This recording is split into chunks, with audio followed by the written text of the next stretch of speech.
Bonsoir, très chers téléspectateurs, partout où vous nous suivez, de Walungu, Makiso, Bukavu, Aru, Beni, Butembo. Là, je vois mes amis au Bas-Congo, donc le Congo central, et tous ceux qui nous suivent à Kinshasa et à travers le monde. Soyez le bienvenu dans votre nouveau numéro du magazine Genre et Volontariat. Ce soir, nous allons parler de la planification familiale et voir ses options de développement dans la communauté à travers les objectifs du développement durable. Pour en parler, nous sommes ici à Kinshasa dans le bureau et la coordination du programme de l'UNFPA pour la zone ouest. Et là, je vais saluer mon invité de ce soir. Bonsoir, Dr Marguerite Koundouma. Bonsoir. Merci de nous accueillir. Merci. Comment vous sentez-vous? Je me sens à l'aise. Docteur Marguerite, nous sommes ici dans votre programme où vous êtes la chef de bureau et de coordination, ici au programme de l'UNFPA pour la zone ouest en RDC. D'entrée de jeu, est-ce que vous pouvez nous présenter vos bureaux pour ceux qui ne connaissent pas? Merci. UNFPA, c'est une agence des Nations Unies, le Fonds des Nations Unies pour la population. Et nous sommes dans les pays et nous couvrons presque les pays avec un bureau central qui est basé à Kinshasa. Nous avons un bureau pour la zone ouest, là où vous êtes, qui couvre la partie ouest du pays. Et nous avons un bureau pour la partie est, le bureau qui est basé à Goma. Et nous avons aussi un autre bureau pour les Katanga. À part ça, nous avons d'autres petits bureaux dans les zones humanitaires, au Kasaï, à Bunia, et pour se rapprocher des situations humanitaires. Mais comme mission, UNFPA, nous visons trois choses. Nous travaillons pour trois choses en RDC et au monde. Nous travaillons pour éliminer les décès maternels évitables. Tous les décès maternels, les femmes qui meurent des causes liées à la grossesse. Donc, nous travaillons pour éliminer toutes les causes évitables. Nous travaillons pour éliminer les besoins non satisfaits à planification familiale. Donc, nous voulons que toute femme, tout couple, tout homme qui a besoin de planifier ses naissances ait accès. Et nous travaillons également pour éliminer les violences basées sur les genres. Merci. Donc, l'UNFPA œuvre pour le bien-être de la population à travers la santé, si on peut le dire. Revenons à Kinshasa, revenons à votre programme. La planification familiale, c'est quoi? La planification familiale, c'est un programme qui aide les couples, qui aide les jeunes, qui aide les individus à planifier leur naissance. Donc, à avoir les enfants au moment voulu. Ça n'a rien à voir avec la limitation des naissances ou quoi que ce soit, mais c'est un programme qui accompagne les communautés, les pays pour que les gens planifient leur naissance et puissent avoir les enfants au moment voulu et d'une manière bien programmée. Et pour ceux qui pensent par rapport à la coutume que la planification familiale vient obstruer ou empêcher ce droit à ceux qui veulent avoir beaucoup d'enfants, qu'est-ce que vous répondez? Nous y travaillons. Nous savons que la coutume, nous savons que les us et aussi les rumeurs essayent de détruire ces programmes en pensant qu'on limite les gens pour qu'ils ne puissent pas avoir des enfants. Il y a beaucoup de rumeurs, mais nous y travaillons pour que les gens, les communautés et aussi les politiques arrivent à comprendre que la planification familiale, c'est un outil de développement. C'est vraiment un outil clé de développement, de bien-être et des questions de droits. Au fait, c'est vrai ce que vous dites, mais UNFPA, justement, nous sommes là. Nous y travaillons tous les jours et petit à petit, il y a des grands progrès qui arrivent. Les gens comprennent que la planification familiale, c'est quelque chose de très important dans nos quotidiens, dans nos vies de tous les jours. Par ce programme, par cette émission, nous voulons démontrer l'apport de la planification familiale dans la contribution à l'atteinte des objectifs du développement durable. Est-ce vrai que la planification familiale peut aider à participer à l'atteinte des objectifs du développement durable? Tout à fait. La planification familiale, à elle seule, peut contribuer à la tête de tous les 17 objectifs. Je dis bien à tous les 17. Si nous prenons la lutte contre la pauvreté, premier objectif du développement durable, vous savez que selon les enquêtes, plus de 63% des personnes vivent dans la pauvreté. Plus de 43% des enfants de moins de 5 ans vivent dans la malnutrition. Mais avec la planification familiale, si les gouvernements et tous les pays intègrent la planification familiale, ça va aider. Prenons l'exemple de la RDC. Oui, comment vous pouvez nous expliquer par rapport à la RDC, par exemple, oui. disons, le taux de croissance de la population annuelle est à 3,1%. C'est énorme par rapport aux besoins d'infrastructures, par rapport aux besoins alimentaires, par rapport à tout ça. Et sans la planification familiale, c'est seulement la planification familiale, disons, la réglementation des naissances et de la croissance économique qui ne sera obtenue que par la planification familiale, que le gouvernement peut arriver à investir dans les autres programmes de développement. Parce que là, vous voyez, avec la planification familiale, on va arriver à réguler les naissances, on va arriver à contrôler notre croissance démographique. Et ça, c'est ce qui peut donner un répit au pays. Donc, docteur, sans vous interrompre, donc vous voulez nous expliquer que avec les peu de ressources qu'ont les ménages, par exemple, nous prenons un cas, et s'ils géraient bien la venue des enfants au monde, cela permettrait de bien gérer le peu de ressources qu'ils ont. Oui. Avant même d'aller jusqu'au niveau des ménages, prenons le pays dans son entièreté. Vous savez que le gouvernement de la RDC travaille durement pour réduire les taux de la pauvreté.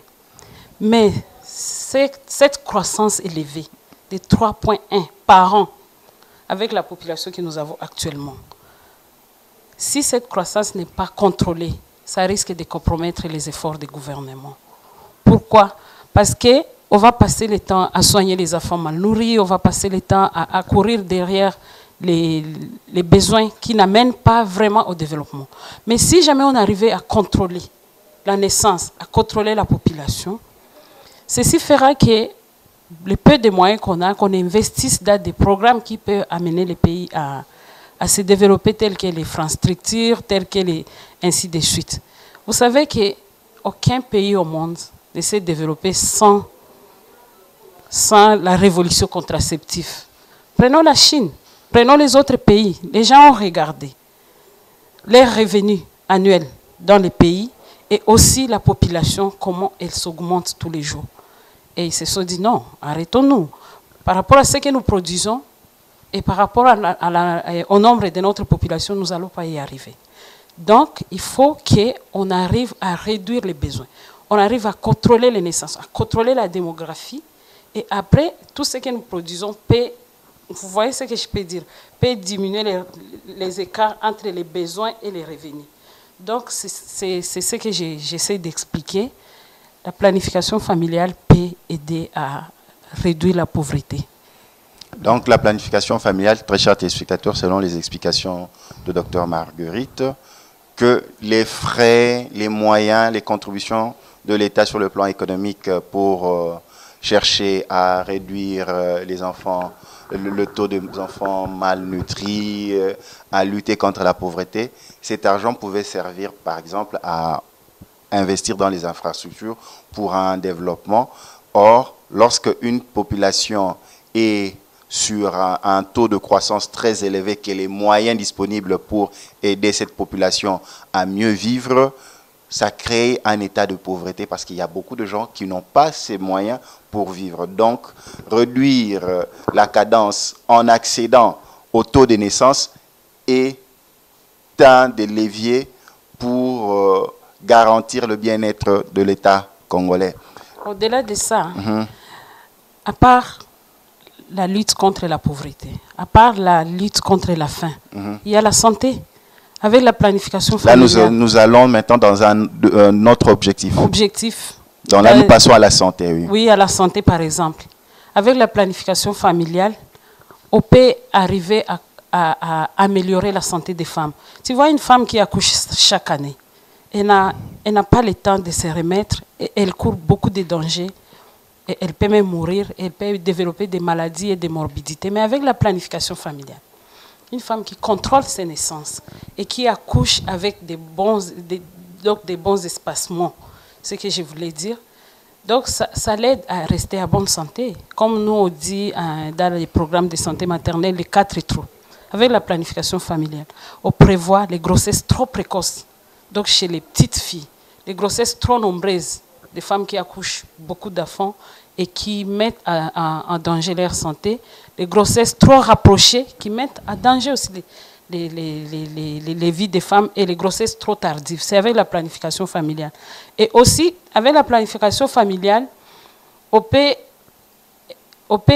également lutter contre la malnutrition. Vous voyez une famille qui planifie selon ses revenus, une famille qui contrôle ses naissances, peut bien nourrir ses enfants, mais si on met au monde beaucoup d'enfants alors qu'on n'a pas beaucoup de moyens, les enfants risquent d'être atteints de malnutrition. Si on prend les questions de genre, égalité entre les Tout à fait. donc équité, donc égalité des chances entre les gens. La planification familiale est une question de droit.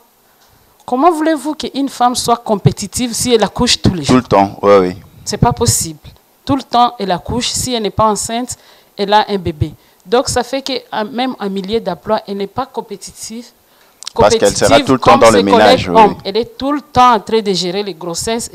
Donc, il faut donner à cette femme, et c'est son droit le plus absolu, d'avoir la possibilité de planifier ses naissances. Et puis, c'est dire que moi, j'accouche chaque 3 ans, chaque 4 ans, chaque 5 ans, mais il faut lui donner la possibilité. Donc, c'est une question de droit aussi. C'est ce que je voulais dire. Et par rapport à l'éducation, si on peut balayer comme ça chaque Tout à fait, parce que là, les oui. téléspectateurs sont en train de vous suivre. Bien vous sûr. étiez dans la question de santé. Lutte contre la faim, Oui. lutte contre la pauvreté, la Et santé, là, nous passons, égalité des genres. Si on prend l'éducation, combien de nos filles abandonnent les études parce qu'elle a été fauchée par une grossesse précoce, une grossesse pas désirée du tout.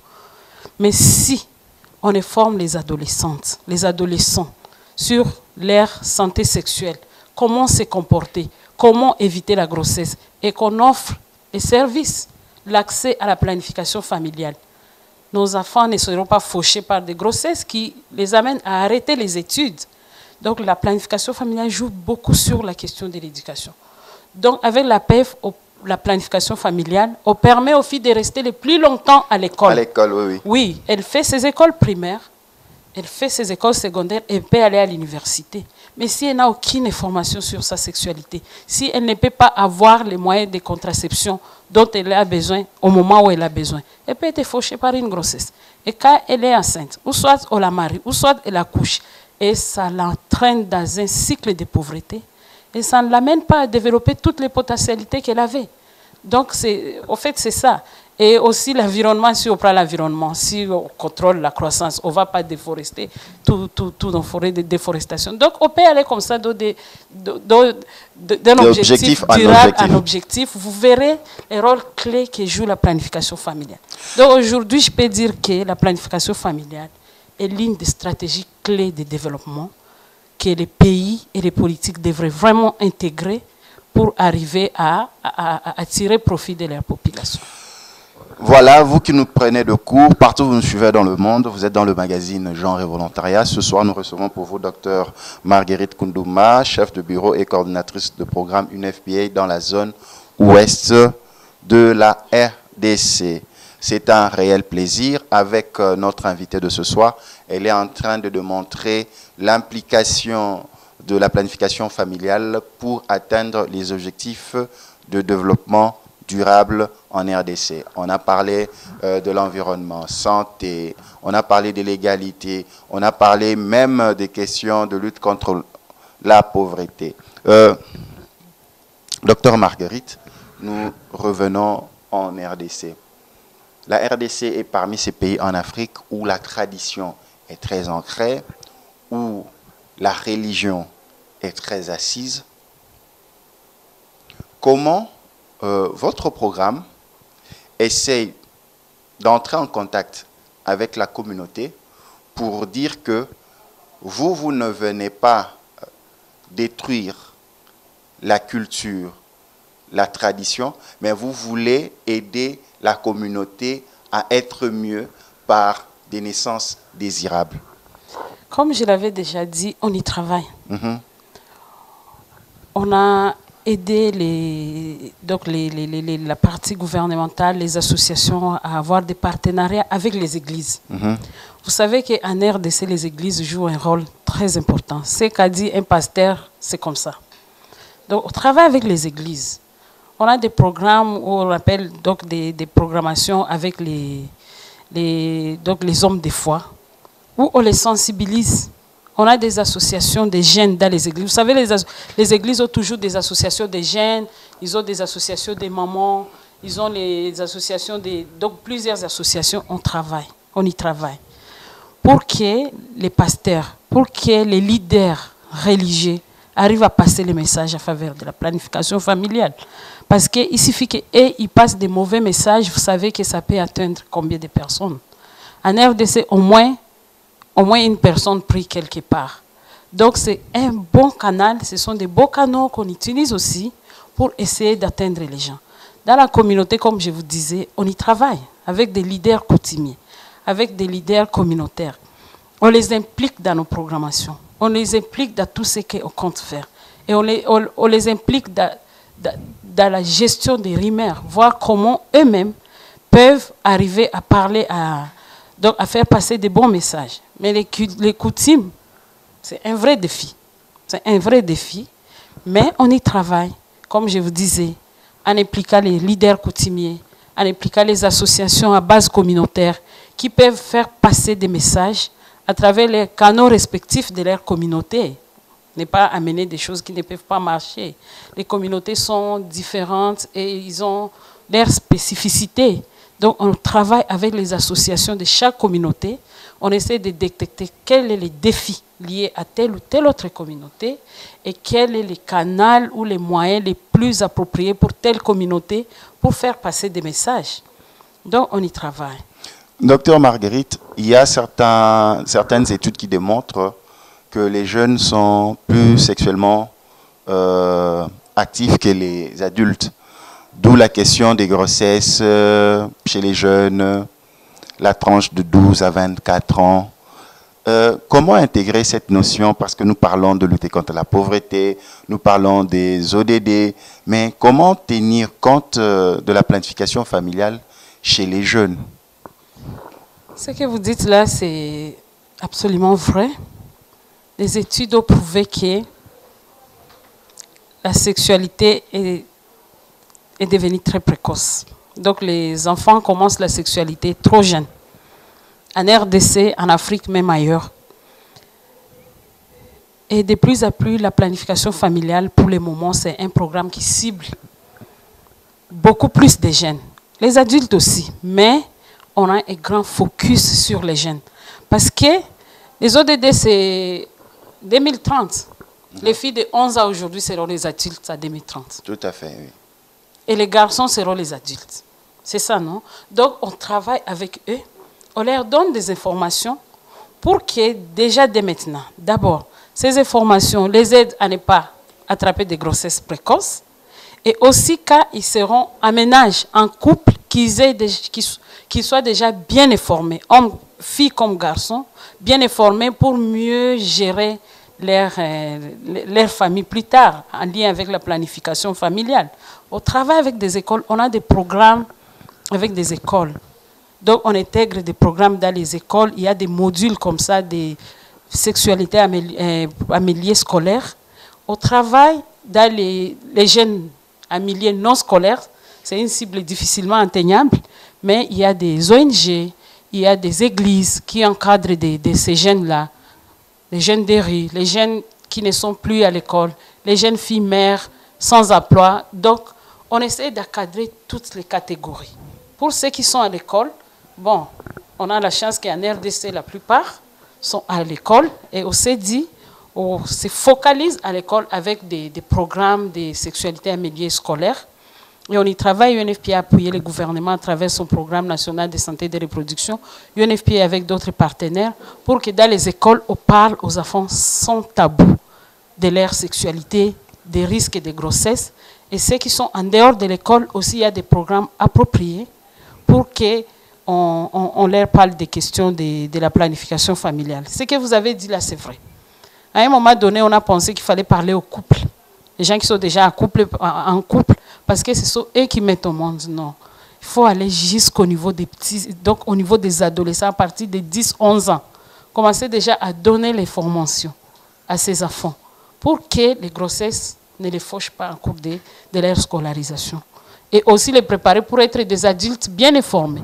Parce qu'à 2011, à 2030, comme je disais, ce sont eux qui vont prendre la relève. Ce sont eux qui seront des adultes. Et s'ils ont déjà une bonne information, vous voyez qu'on n'aura plus beaucoup de travail. Docteur Marguerite, avant que je pose ma question par rapport à vos objectifs en 2030, qu'est-ce que vous voulez atteindre comme objectif par rapport à la question des planifications familiales? Mais ensemble, nous sommes très curieux avec les téléspectateurs. Quel est ce message que vous apportez aux jeunes par rapport aux questions de la planification familiale? Aux jeunes, on leur dit d'avoir des sexualités responsables. Une sexualité responsable. Avoir des comportements corrects, des comportements sans risque.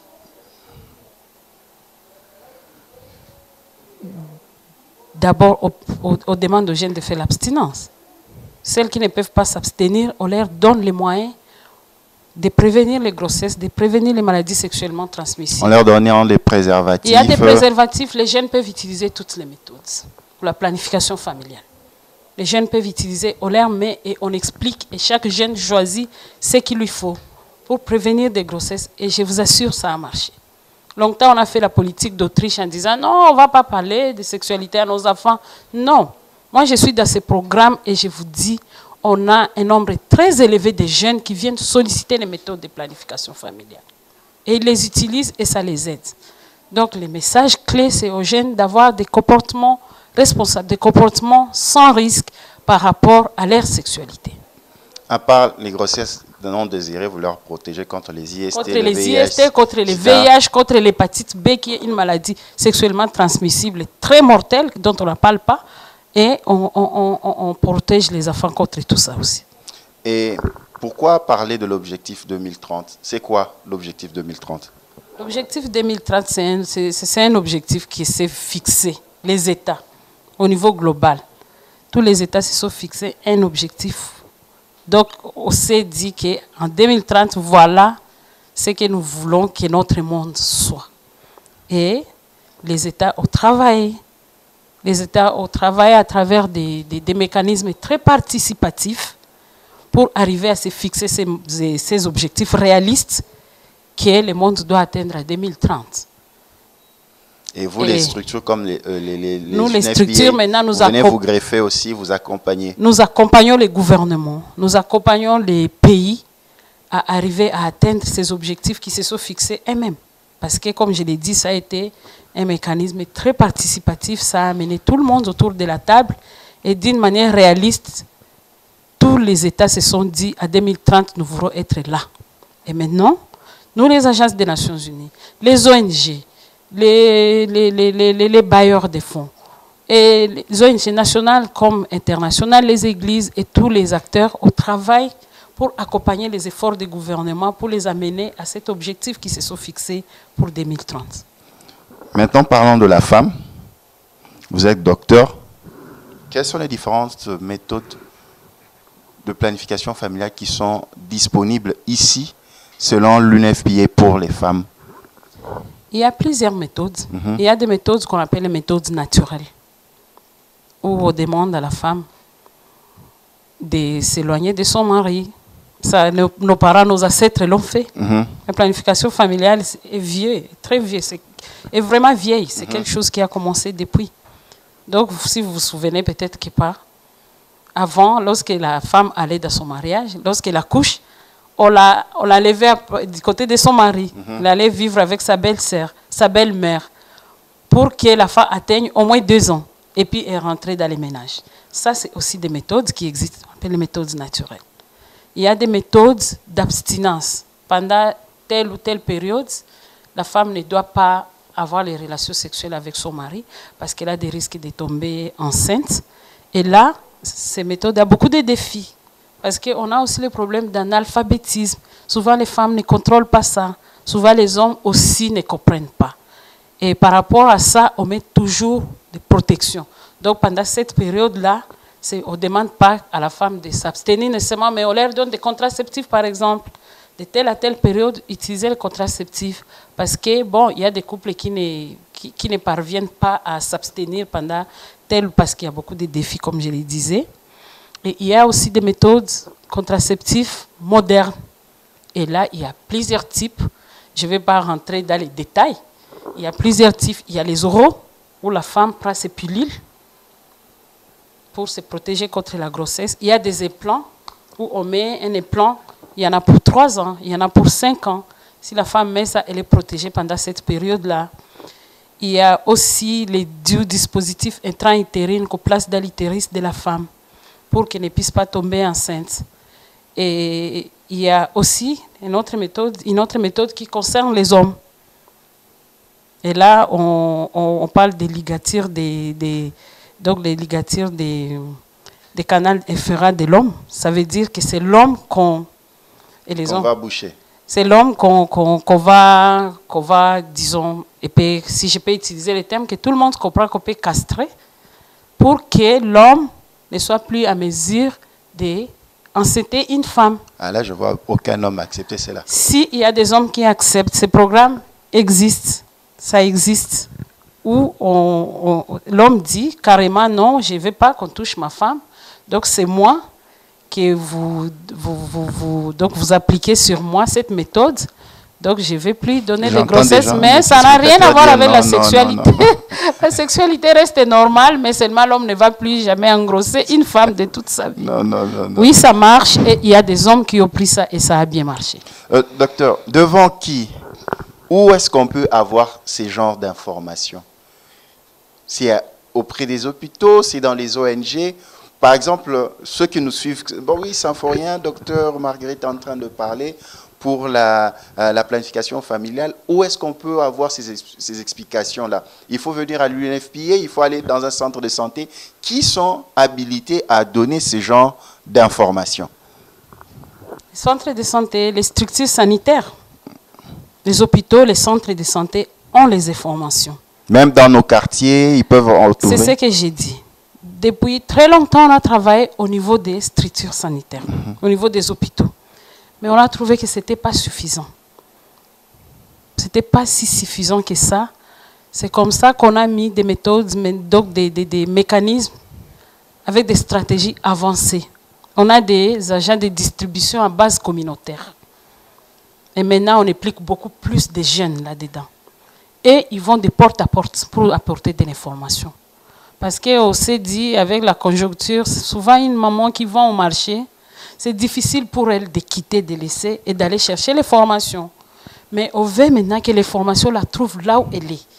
Et maintenant, c'est les mécanismes qui est beaucoup plus promu. Donc, on utilise des stratégies avancées pour aller donner les informations. Dans les relais communautaires. Dans les communautés, pas les relais communautaires, pas les agents de distribution à base communautaire. Au niveau des hôpitaux, on essaie de capter les femmes à travers tous les autres services. Avant, on se disait, bon, la planification familiale, c'est un service, il y a une porte là-bas, les femmes vont là-bas. Non, maintenant, on essaie d'intégrer dans tous les services. Par exemple, là où on soigne les enfants, pour les services de pédiatrie. On sait que quand un enfant est malade, la maman l'amène. Là, on lui donne les formations sur la planification familiale. Il y a des programmes qui marchent très bien chez nous, comme la vaccination. Lorsqu'une femme amène son enfant pour se faire vacciner, on profite de cette occasion pour lui donner les formations. Une femme qui vient à Saint-Pen, consultation prénatale, elle est enceinte. Couramment, on dit une femme qui vient à kilo. Donc, on profite pour commencer à lui parler des gens.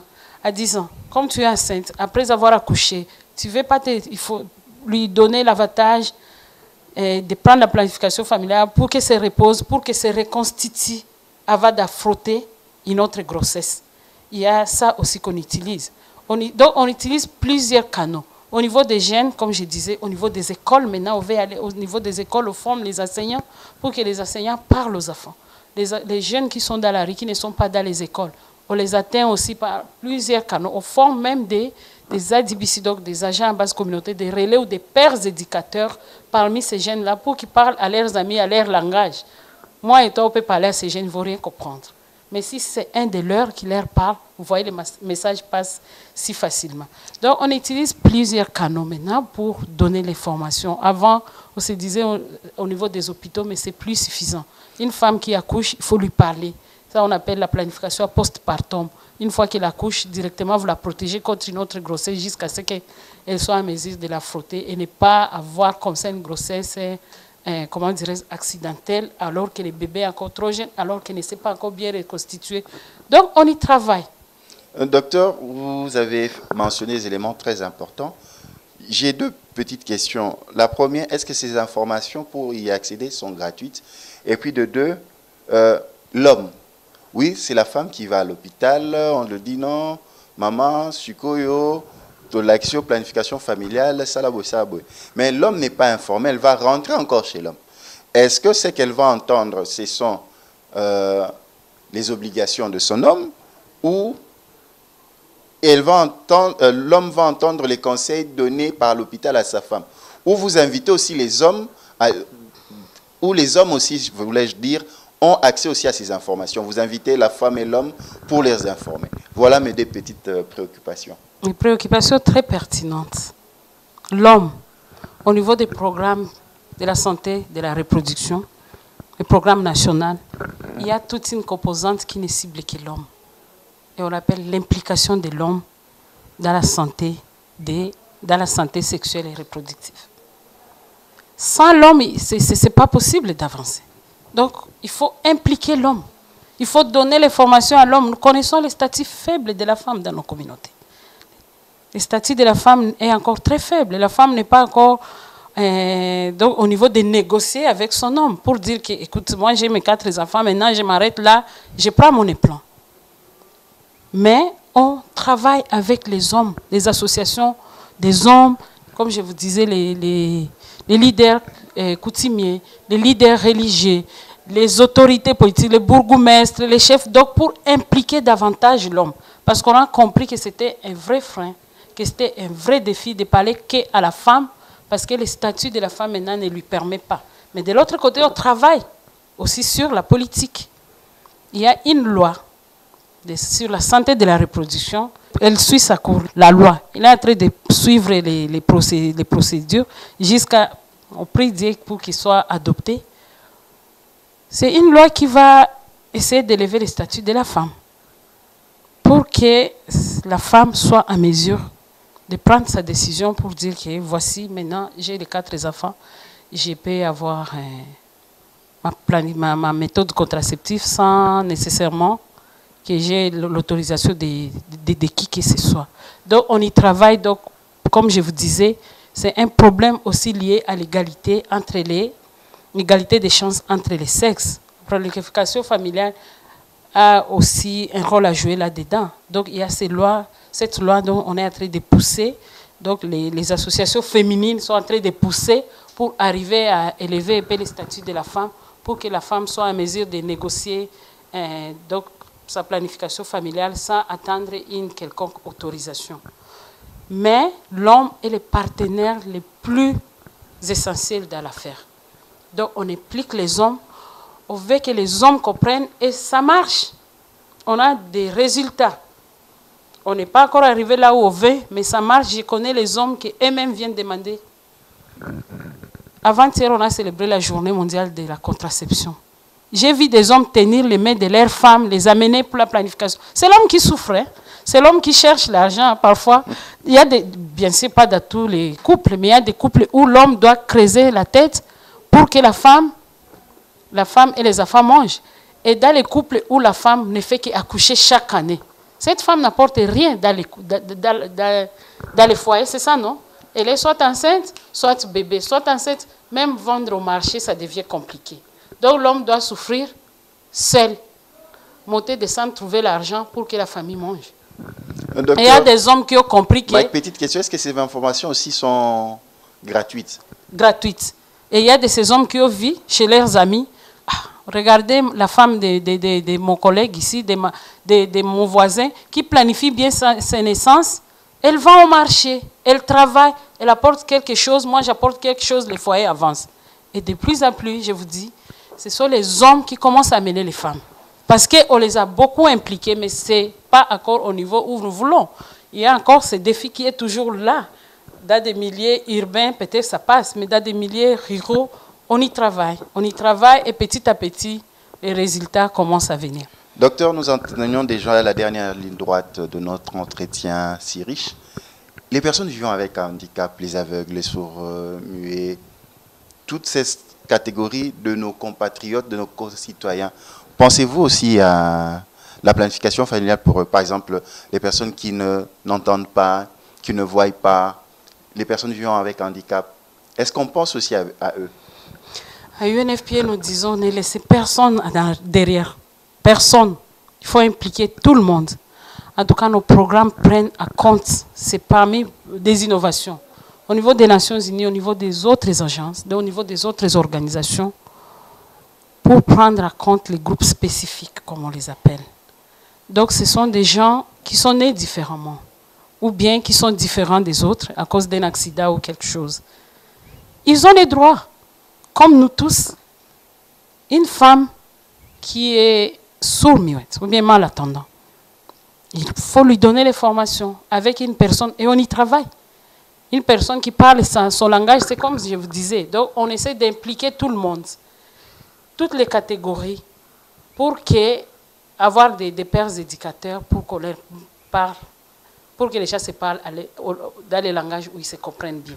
Donc, c'était pour répondre à votre question. Les handicapés, donc les personnes qui sont différentes, les groupes spécifiques sont bien sûr pris en compte aussi parce qu'ils disposent des droits comme nous tous.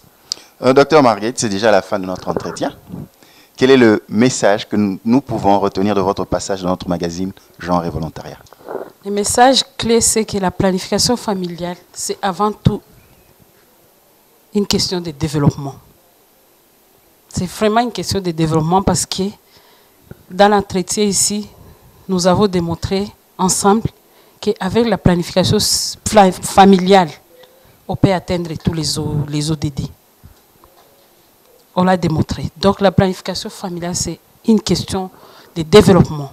Les pays comme la RDC, qui font des efforts pour réduire leur pauvreté, pour améliorer les conditions de vie de leur population, en tout cas avec notre taux de croissance très élevé, si nous n'intégrons pas la planification familiale pour contrôler la croissance démographique, ces efforts risquent d'être fortement compromis si on ne met pas la planification familiale. C'est une question de bien-être. Je l'ai démontré, une femme qui planifie ses naissances. Elle a le temps de planifier toute sa vie, tous les autres aspects. Une femme qui planifie ses naissances peut planifier tous les autres aspects de sa vie. Il peut planifier son travail, ses voyages, il peut planifier. Et c'est aussi une question des droits. C'est une question des droits. Les femmes ont droit, comme les hommes, d'être compétitifs au travail, d'étudier. Et c'est avec la planification familiale qui fait qu'une femme reste longtemps à l'école et devenir médecin, et devenir journaliste, et devenir. Donc, pour dire que la planification familiale joue un rôle clé dans nos quotidien, dans notre santé. Une femme qui accouche tous les ans n'a pas l'état de se reconstituer pour affronter notre grossesse, elle peut se dénutrir. Et si elle n'a pas beaucoup de moyens et qu'elle n'a pas bien planifié, ces enfants peuvent tomber dans la malnutrition. Donc, c'est une stratégie transversale dans tous les ODD et c'est une question de développement, des droits, de bien-être et de la santé. Voilà, vous nous avez suivis partout dans le monde. Nous avons reçu pour vous Dr Marguerite Koudouma, chef de bureau et coordinatrice de programme UNFPA pour la zone ouest de la RDC. La planification familiale en tant qu'élément à intégrer pour l'atteinte des objectifs de développement durable. Dr Marguerite l'a démontré. La planification familiale est une question de développement. La planification familiale concerne et la femme et l'homme. La planification familiale concerne toute la communauté. Quant à moi, je vous dis merci. Merci, docteur Marguerite. C'est moi qui vous remercie. Merci à la grande famille de l'équipe Genre et Volontariat. Quant à moi, je vous dis merci. À la prochaine. Ciao. On peut s'élever.